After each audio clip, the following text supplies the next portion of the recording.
Pietra, pietra, pietra che taglia, pietra che fuma, che brucia, pietra che m'ha tagliato, pietra fissa là dove stava.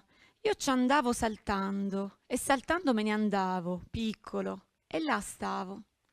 Pietra fissa là dove stava e io la guardavo, come se la pietra potesse guardare, io la stavo, come se la pietra potesse parlare.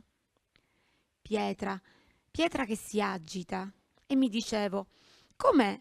Com'è che lei non parla? Forse che lei non parla con me, io piccolo. Dov'è? Dov'è questa pietra quando io non la guardo? Dov'è? Dove va la pietra? La pietra dove va? Pietra, pietra fissa là dove stava.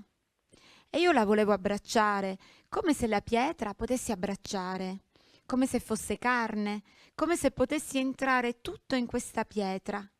Ed è così che mi sono tagliato.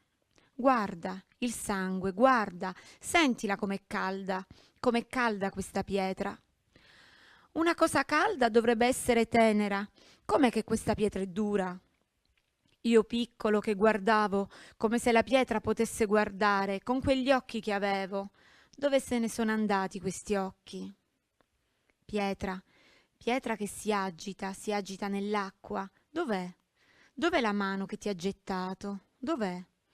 Dove ti ha portato, volando, rotolando nell'acqua?